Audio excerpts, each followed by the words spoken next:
So the one piece of advice I would give them is be your authentic self and follow your intellectual curiosity.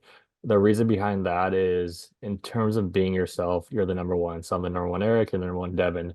If I were to try to do what you do, Devin, I wouldn't do as well because I'm not you. But if you were to try to do what I do, I don't think you do as well because you're not me. So we all gravitate to our natural talents. And if you're authentic, people can pick up on that and it makes them want to work with you more. And another piece of advice I would like to give is everyone's a conscious creator of their own reality or their own business. So if you are starting a business, just make sure you do two things. Make sure you don't take from people or harm people. If you follow those two rules, I think you're generally golden.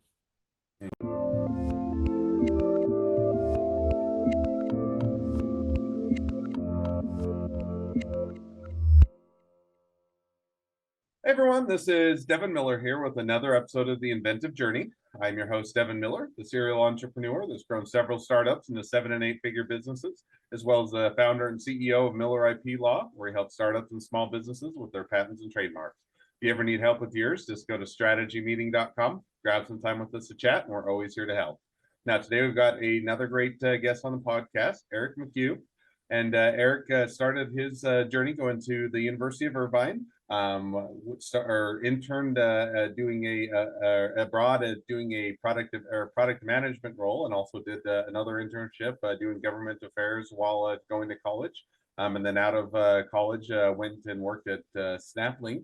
Loved the location of the office, being near the Venice Beach, and then worked for a bankruptcy consulting firm. Also started started a Bitcoin journey and dove into that deeper. And then continued to work in that realm for a period of time. Quit the job, started a cryptocurrency group, created a founding team, and then started an affiliates code program. Exited those and jumped over to what he is doing now. So, with that much as an introduction, welcome on the podcast, Eric.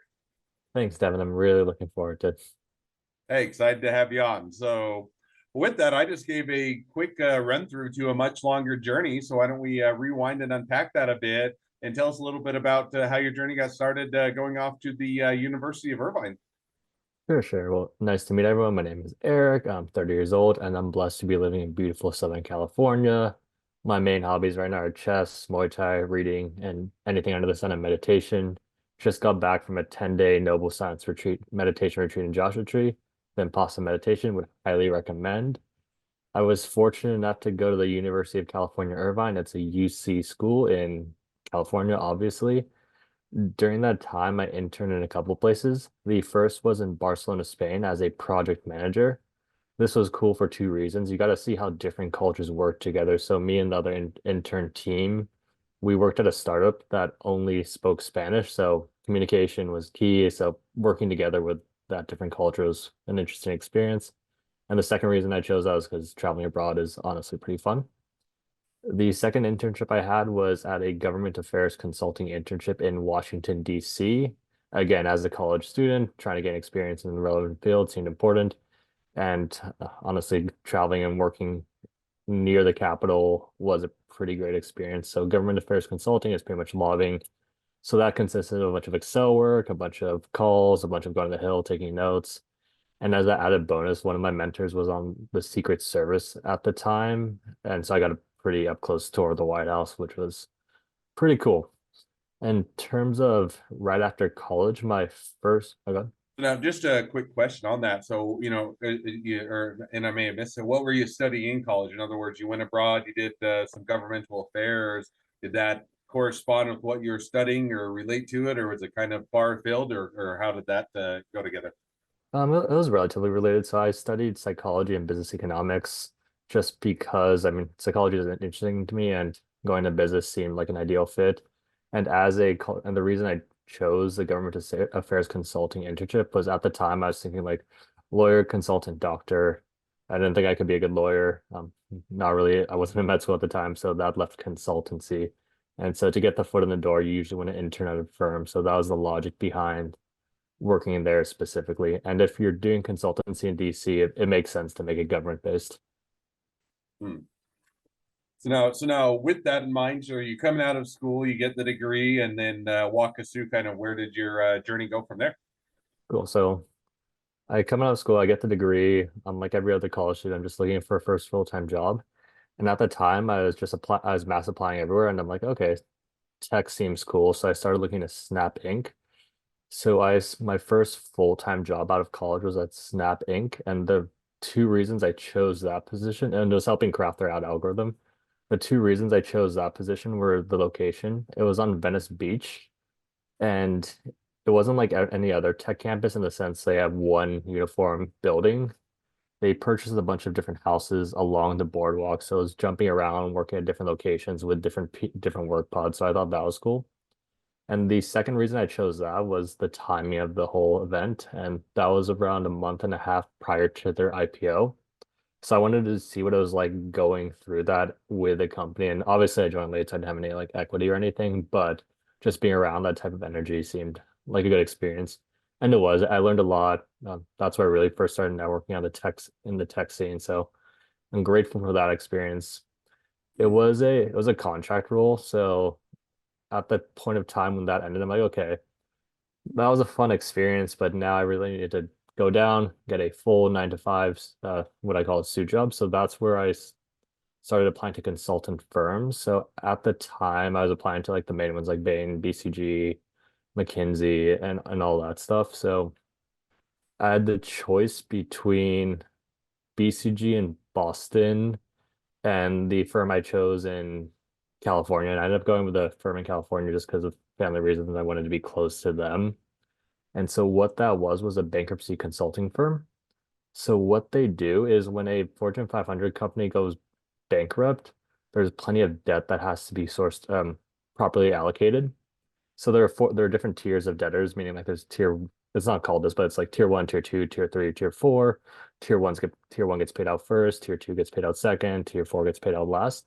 So Hmm. as a company goes bankrupt, the consultants have to work with lawyers as well as the court to properly allocate all the debt amongst all of the creditors. So that was the main purpose of the firm. It was a good learning experience. You got to work with some high level people. You get really good at Excel really fast.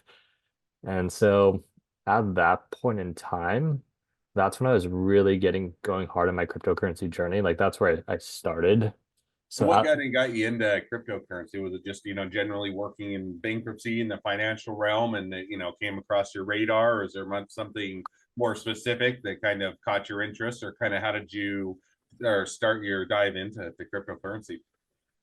So in terms of cryptocurrency, everyone has two dives. The first dive is they mess around with the coin first, and then they usually sell it, lose it or something, and they don't hold on to that. And the second dive is really deep dive in the sense they research everything. At that point, they're really researching the ethos behind it. So at that point, that was my second dive. My first intro to cryptocurrency was it was sometime during college, and I helped my brother's research team in Carnegie Mellon just kind of write up the report. And so one of the main team members on that team was really big into cryptocurrency at the time. So he kept talking about, I'm like, what is this? What is this? I ended up buying some Bitcoin at the time. I lost it. Obviously, I wish I didn't lose it, but that was a good learning experience in the sense. So that's what brought me aware of that, or got me aware of that. Hmm. And then it just kind of resurfaced when I started researching the monetary policy. So I got into metal first, like silver, gold, specifically silver, physical silver, so not like notes. And then that was an easy transition into cryptocurrency. Hmm. So you say, okay, you kind of, have that interest, you win some, you lose some, you kind of get into that. Now you're working if I understand right, the full-time job at that point, but you kind of slowly migrated over to make your full-time, interest or full-time job more in the cryptocurrency realm. But walk us through a little bit of as to how that transition occurred. Sure, sure. So at the time at the consultant firm, the way the consultancy firm was structured is so keep in mind I'm really researching Bitcoin full time at this point. Like I have my friend group, one's at Kraken, one's at Coinbase. We're sending each other videos, tweets, articles. So we're just consuming knowledge 24/7. So during that point in time, I'm working at the consultancy law firm. And while or not law firm, consultancy firm. And while that firm is great, like the people there are very smart, very intelligent, very kind, the structure of the firm was I would bill out hours. I would do work, log my hours, and then they would bill out the hours to the client. And with the bankruptcy consultancy firm, we went over how there's buckets like tier one, tier two, tier three, tier four. the hours I would bill out would get taken from the pool, given to those buckets. And obviously, like the normal people, like the mom and pops, are tier four. So me and you would probably be tier four. They get cents on the dollar usually. So me billing out hours was, I viewed it as taking money from them. Mhm. And with the incentive structure of the firm, it's like as long as I was billing hours, I was good. So I was leveraging that in the sense I was listening to podcasts like 24/7, but I was also not working as fast as I could. Like I'd check Excel two, three times sometimes for the extra hours, and then I'd use that time to learn myself. But looking back on it, that was kind of taking from the whole pie that was meant for the people and kind of feeding myself, which didn't align with the cryptocurrency ethos. So to wrap that up, I waited till my bonus. Yeah, obviously you're gonna wait till your bonus, but I waited till my bonus. I I quit 2016. I'm like, okay, I know I have to work in I know I want to work in the crypto space. And from there, I started going to cryptocurrency meetups in the local area and just met the original ShopX team. Mhm. And during that time, ShopX it was going strong the whole time. But we also launched a spin-off platform I do want to mention. It's called Card Only, just because it was more SaaS, it was more digestible for brands at the time. What that did was it replaced affiliate codes for brands. So if you're a brand, you're on Shopify, we're on Shopify. If you're on Shopify, you can download our app and then you can upload your products to our database. And then any card rev user could sell any product from any brand through a singular link. So if I like this Nike shoe, this Adidas hat, this Reebok shirt, I could sell all three products to you through one affiliate link. We kept the link within Instagram, so you don't have to leave Instagram to make the purchase. We kept the click checkout rate under 4 clicks to increase conversions. And then you as like a friend, follower, whomever could purchase all three products from my unique link. You would get a discount, so you're happy. I would get a commission, so I'm happy, and the brand would get the sale, so I'm happy. Or the brand's happy because I was got a sale. So that was really important because learning to deal with Web 2 e-commerce brands obviously has proved invaluable to ShopX, which is one of the current projects we're working on now. To give you some backstory, now I really just follow my intellectual curiosity. Whatever piques my interest, I kind of just go hard on, and I'm quick to adjust. Meaning, if something's not working, I'm like, okay, we have to find a new way to make it work. But so that would lead me to ShopX, which I would think I would call the Apple or Google of Web3. Long term, we're going to be a suite of products for a brand to download our app on Shopify or WooCommerce and then gain different Web3 benefits depending on the brand's need or the product. Right now, we have two products live. The first is Reserve X, and that's a NFT powered loyalty program. So if you're on Shopify, you're on WooCommerce, you can download our app, and then directly within the Shopify platform, what's happening on the back end is you can launch your own NFT smart contract collection by filling out two simple forms in less than 5 minutes. So we've created a no-code solution for brands who want to launch their own NFT collection.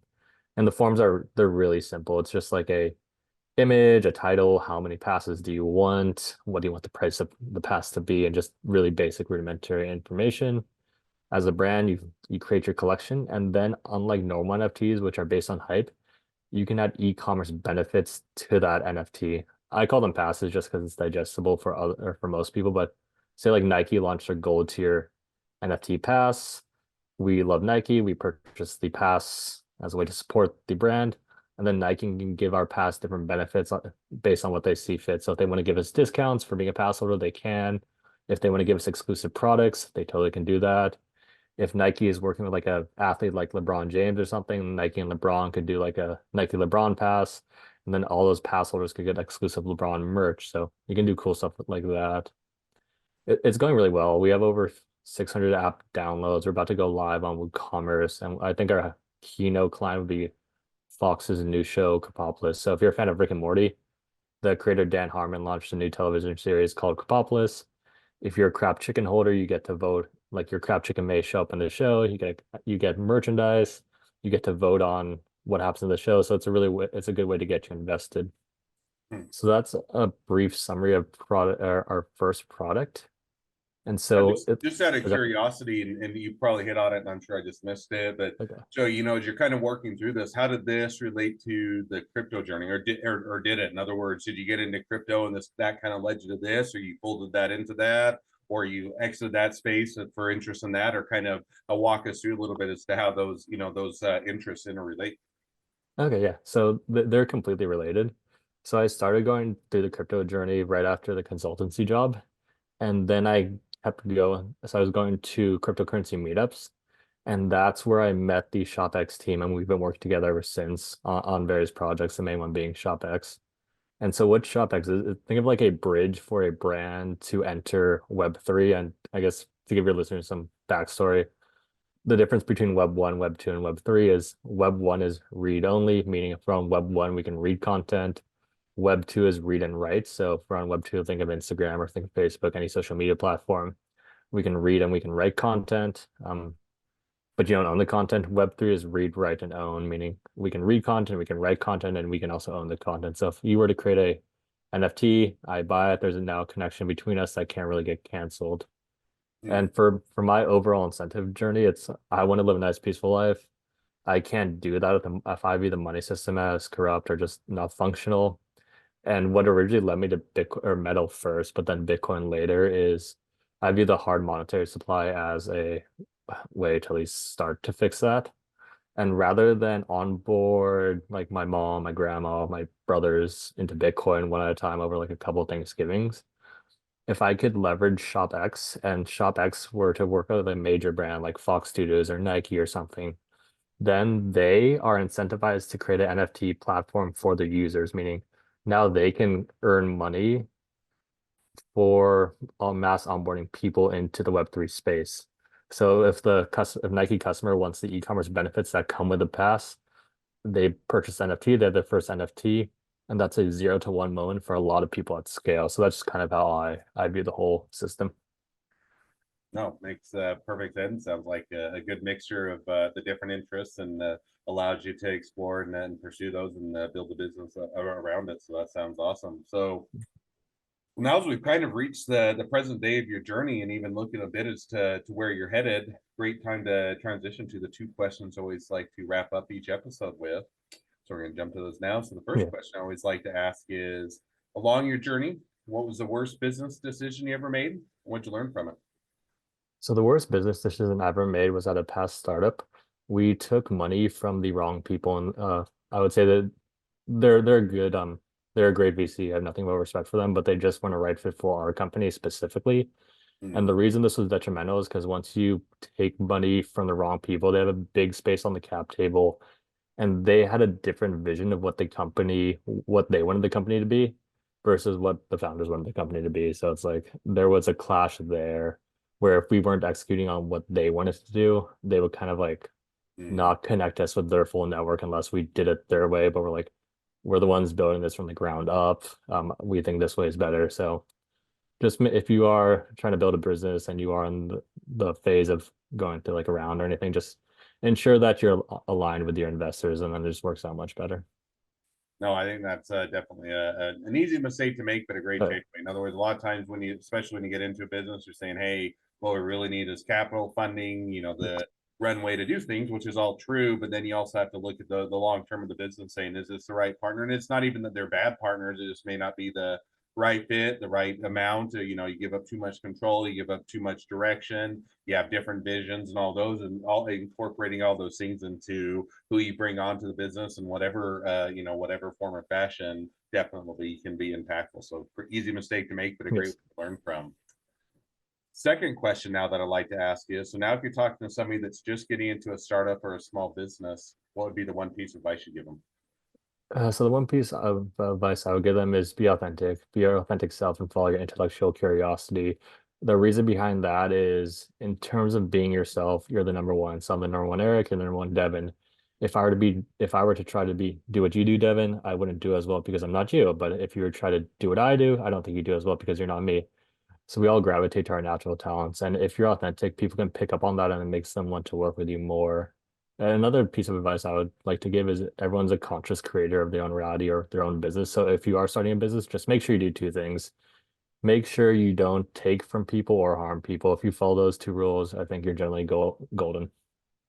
No, I think those are definitely a couple great pieces of advice and some great takeaways. So Well, now as we do wrap towards the end of the episode, if people want to reach out to you, they want to be a customer, they want to be a client, they want to be an employee, they want to be an investor, they want to be your next best friend, any or all of the above, what's the best way to reach out to you, contact you, find out more? So the best place to go will be our website, shopx.co, shopx.co. And then from there, there's a contact us page. Just fill out that form. We can go on a demo and just take it from there. Awesome. Well, I definitely encourage people to reach out, make a new connection, support a great business, and if nothing else, make a new best friend. So Yes.